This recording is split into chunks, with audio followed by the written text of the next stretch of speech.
calling the meeting to order. A recording and or broadcast of this meeting is being made at the direction of the board, and a recording and or broadcast may capture images and sounds of those attending the meeting. I just wanted to let people know that I'm running the meeting because Shally and Steve are not in the building. So that is why I'm here. Let's call the roll. Vladimir. Here. Brian. Here. Steve. Here. Shally. Here. I'm here. So everybody's here. Let's stand up for the Pledge of Allegiance. I pledge allegiance to the flag of the United States of America and to the republic for which it stands, one nation, under God, indivisible, with liberty and justice for all.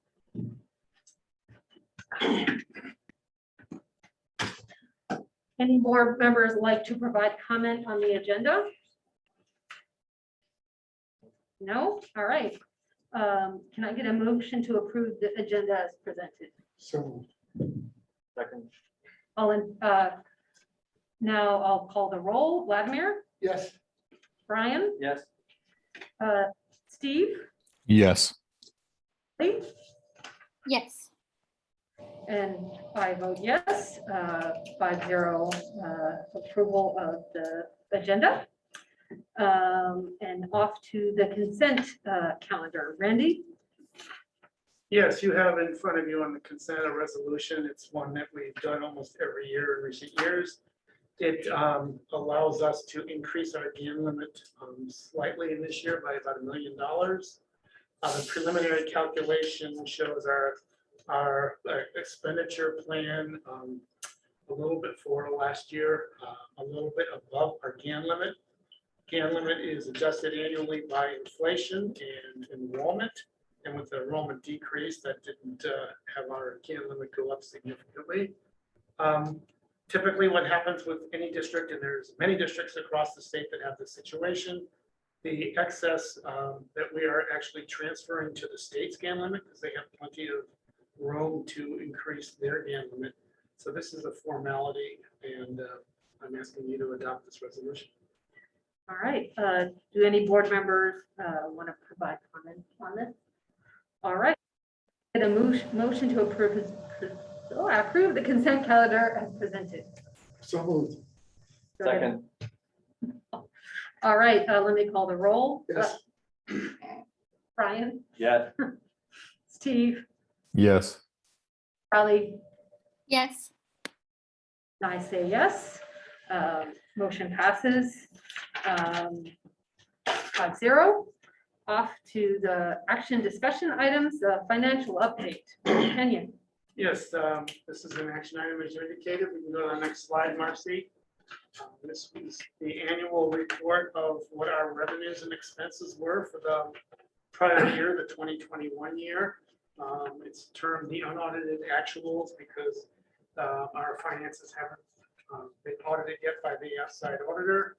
And then we'll do that, and then we will have audited financials presented as our annual financial report, usually in January. We're going to ask you to approve. I'm going to recommend that you approve the unaudited actuals as presented.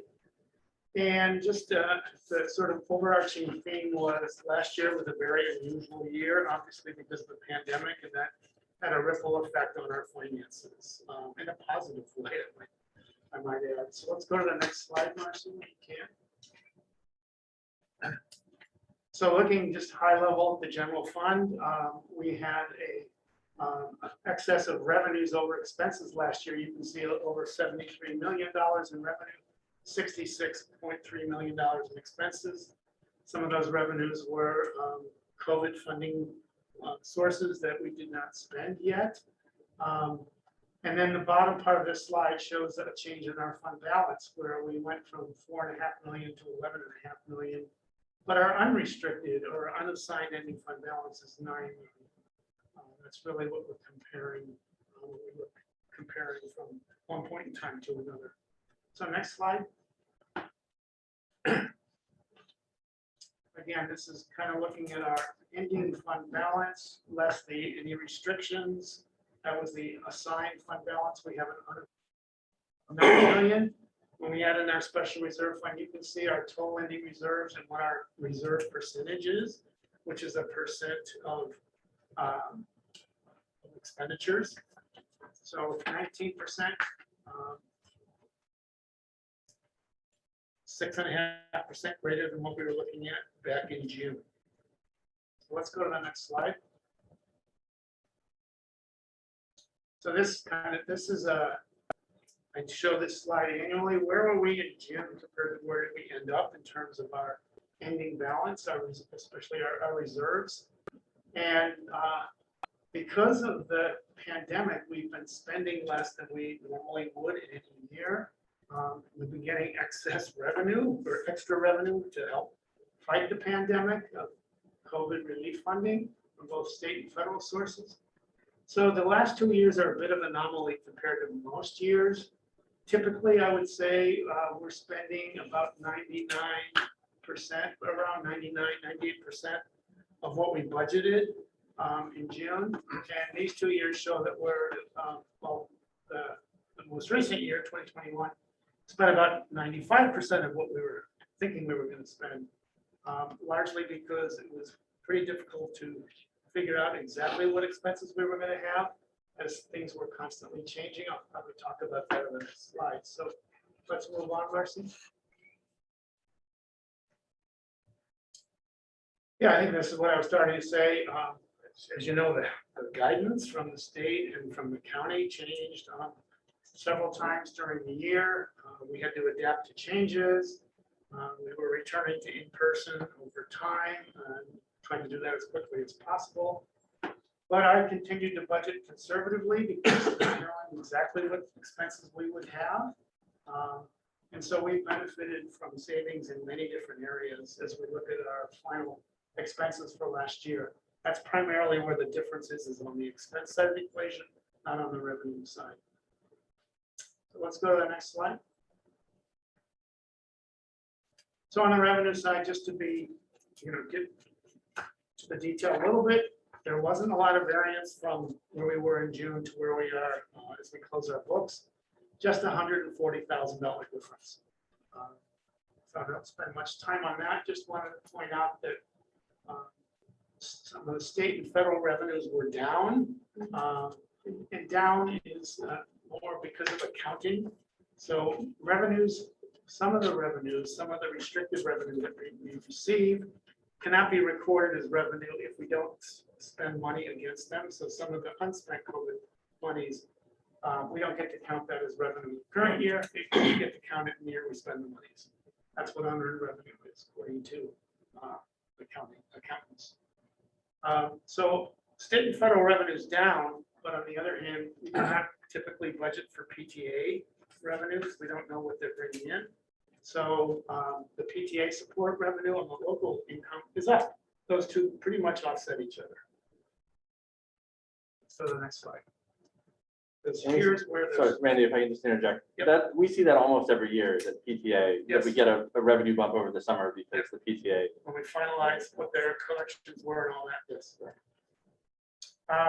Here's where the big savings are on the expense side. So kind of going down through the different object categories, our certificated salaries down almost $2 million. A big chunk of that $1.5 million was we budgeted in the certificated salary category some of the COVID funding, not knowing exactly where it was going to get spent. And we spent none of that $1.5 million last year, right? We had to put placeholders in the budget for where we might spend money, and that's where we put a chunk of money was in certificated salaries. We also have some lower professional development costs and program carryovers that we spent program manager money that will carry over to next year. Interestingly, there was some classified salary expenses that did not occur. The virtual school, we weren't sure how much classified staff would be needed. And I did not adjust our budget from second interim to June, just because it didn't seem like it made any sense at that point, since we still have bills coming in, expenses to make. Still, things were changing even in the springtime. Interestingly, we did not have as much custodial expenses as I was thinking we might have, especially in the area of substitute custodians. Employee benefits and other categories just down because the salary related benefits related to salary, which tracks the certificated and classified salaries. Next slide, Marcy. The next big area is, well, I'll get there. A small savings on custodial supplies. Again, a little surprising, but we expected, we budgeted for a lot of expense on the cleaning side of things, and we made some savings. But contracted services, another big area where we had savings in a lot of areas. Repair and upkeep costs. This covers a variety of different cost centers, probably a little over $1 million that we saved there. It's interesting, I was just signing some POs earlier tonight for some repair and upkeep costs that I know we didn't have last year that we've already incurred this year. So I think we'll be more back to normal in terms of our expenses this year. We had unspent COVID monies, legal costs were down. We had no insurance claims. We've had a couple every year in recent years. And significant reductions in costs for special ed, both transportation and outside agencies. Again, not having a good handle on where those costs might be. And I'll just move down to capital outlay. We had some savings on computer equipment because we were able to charge what we normally would charge the general fund to some COVID funding sources. So a lot of areas where savings in a whole bunch, and they kind of add up in a hurry. And a couple of big items like the certificated salary. Next slide, Marcy. This details it a little bit more. I don't think there's a lot of new information here. It just shows you in spreadsheet form where you can see what you would see in the document itself. Got to mention there is a document that you have as a handout. It's a backup to this agenda item. So you can see what we had in June compared to where we are as we close our books. And then at the bottom, you can see the calculation of the reserves both in June and now.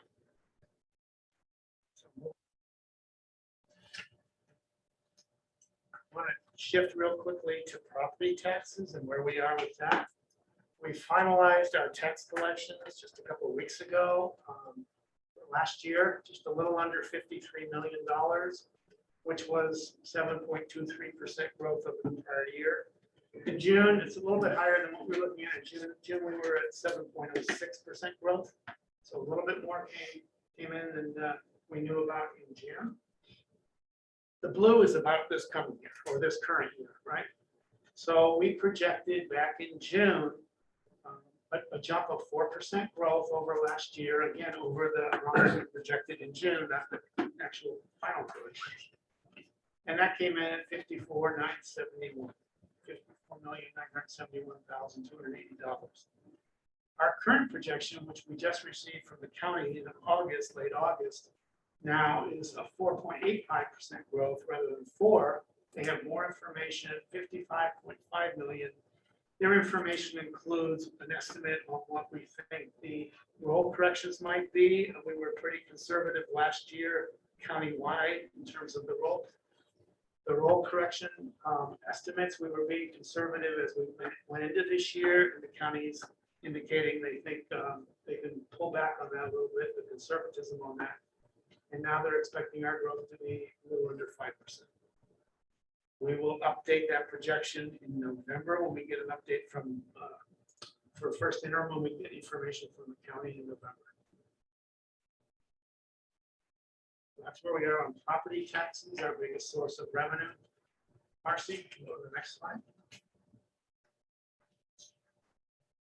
Typically, I show this every year. Where were we looking? What were the balances looking like in June, and how did we end up?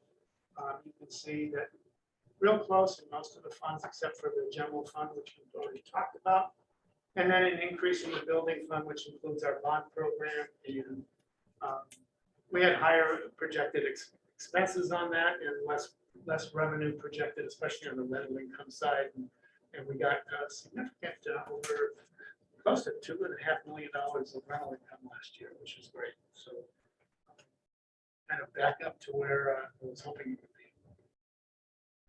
So next slide, Marcy. So this year, for the first time in this document that goes to the state, it's going to you for approval tonight. There's an added section, a student activity fund section. Normally, you would not see anything about the student activity funds until you got the audited financial report, which comes in January. But there's a new accounting standard statement number 84. It now requires school districts to include the student activity fund as a sub-fund of the general fund. Previously, it's been outside the general fund and not included as part of our regular governmental funds. And that is called Fund 08. It's called the Student Activity Special Revenue Fund. You'll find it in this document if you look closely. And it reflects the financial activity of the revenues and expenses for last year for all schools. Previously, only the junior highs were being reported on our annual report. Now we have to report all schools, including the elementary schools, even though the student body activity is pretty minimal there. Next slide, Marcy.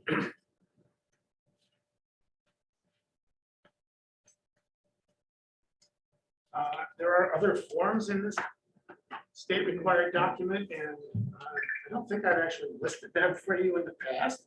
They're in here. You probably looked through and seen them. I just thought it was worth putting it on a slide indicating kind of what they were for. There's a whole bunch of these other forms. You'll note the GAN limit calculation is one of them. We talked about that earlier. Those are all things that are, I think, useful for the state, the county, for us in our business office. Not be terribly useful for anyone in the public.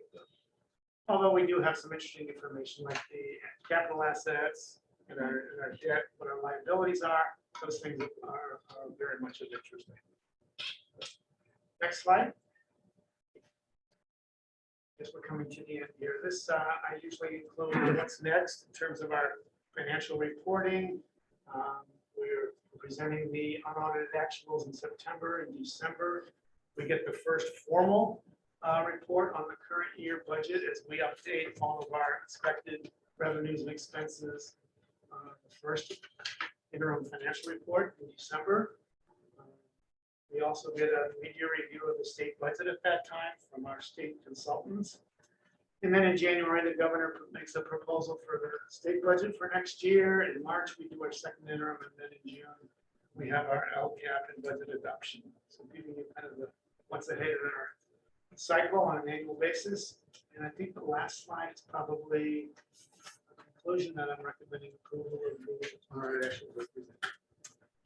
That I'll turn it back to you, Jessica, for any questions. All right, do you guys have any questions? You do. I do. Vladimir has questions. So actually, first one's just a comment. Our 19% reserve, for me personally, is still under the 20% that I would like to see. 8 to 10% is what the board has set as a reserve limit. 19 days works out to only 34 days of expenses. And so for me, although I did not sit through the very difficult times that occurred last decade, Session. yeah, I just like to see a large reserve there. And I think we're about where the average elementary district is statewide in terms of reserve levels right now. It's right around 19%.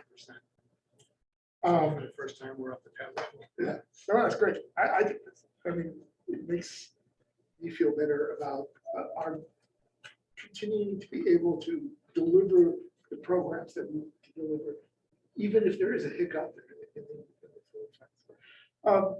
on the variances, you had some unearned COVID funding. Where does that unearned revenue go? Is it, So it doesn't go anywhere. It's just from an accounting standpoint, we actually have to cash, right? right? So, But from an accounting standpoint, we don't record it as revenue, we record it as revenue next year. so where does it show up on the assets and liabilities? It's going to show up as it will be shown as cash. Well, it will be shown as cash. Okay, all right, that's all right. Cash.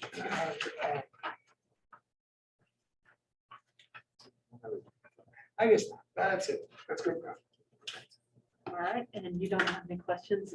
Well, after comment. Oh, okay. I don't have any clar- well, are we Okay, doing all yeah, questions now, or are we doing- no, we're doing questions now. Steve or Shally, do you have any questions? Steve? No. All right, we'll move on to see if there are any requests for public comment.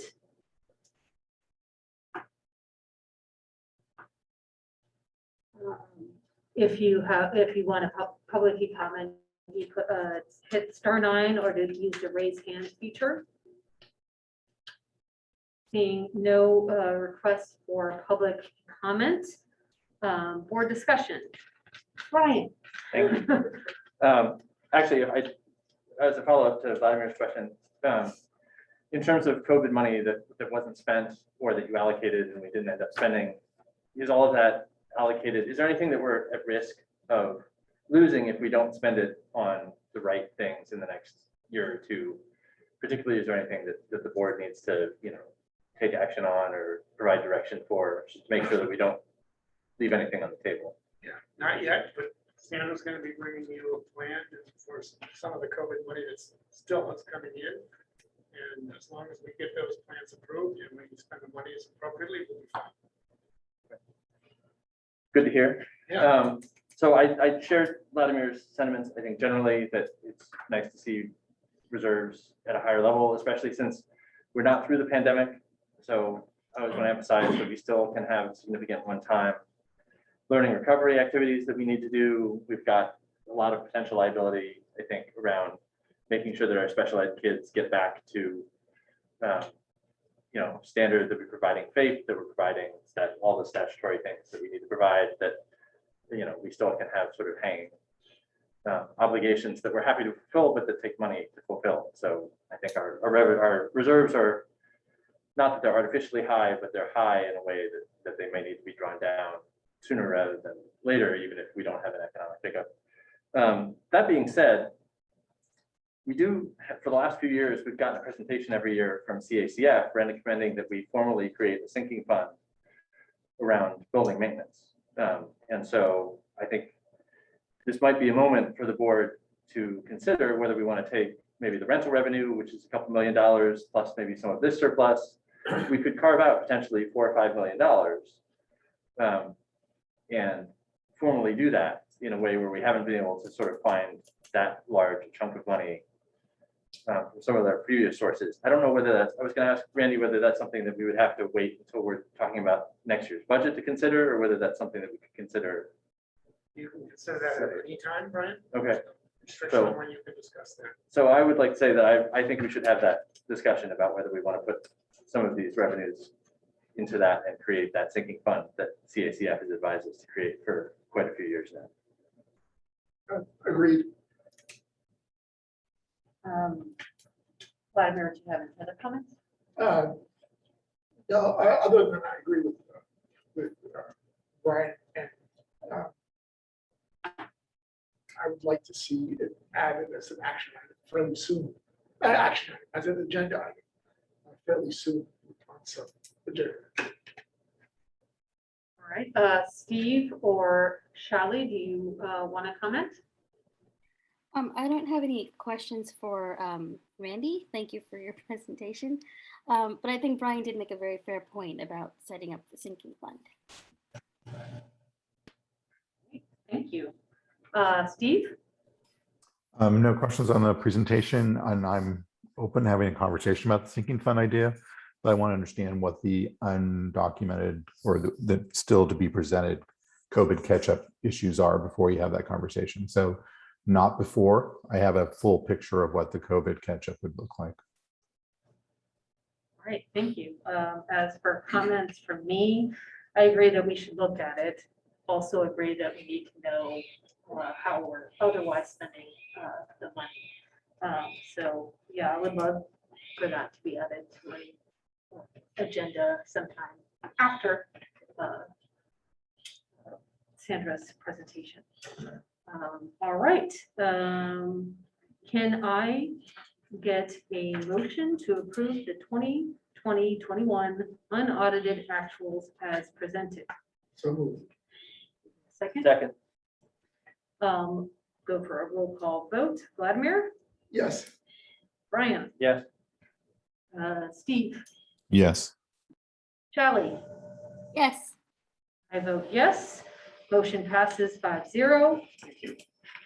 On to an annual developer fee report. Mr. Kenyon. Yeah, this is another requirement. This is not an action item. This is just an information item. We're required to present to the board in a public meeting how we spent, what our developer fee collections were each year, at the end of the year when we close our books, and what we spent those funds on. And what I do is do a rolling 5-year report, because that's also a requirement. So instead of waiting 5 years between, I just do a rolling report of the last 5 years every year. So you'll always have a 5-year look back on the developer fee expenses and revenues. So it's really here for your information. We have one big project this past year. It's the project. It's the Old Mill Safeway site. It's the Gray Star project, housing project. That was a big chunk of the revenues we got this past year. All of our developer fee revenues have been spent on leases, our leases of portable classrooms, both for our students and for the charter school students. That's indicated in this report. There's nothing really unusual this year, other than a little bit of a bump in the revenue side compared to last year, last couple of years. And so our ending balance is a little bit higher than we've had in recent years. Any, Turn it back to you Yeah. for any questions or discussion. do any of you have questions? Brian? Vladimir? Steve, Sally? Nope, no questions.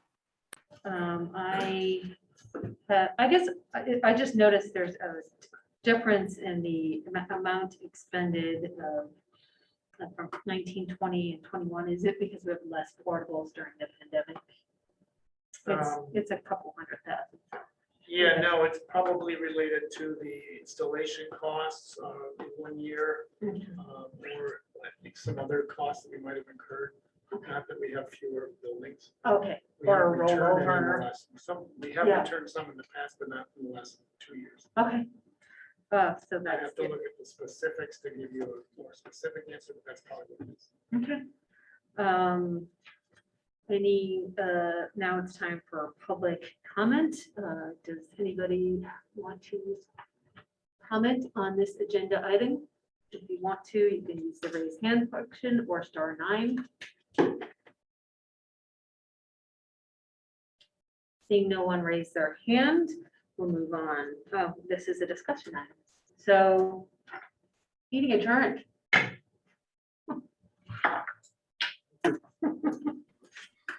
Thanks, Jessica. Good night, everybody. Good night. Bye. Good morning.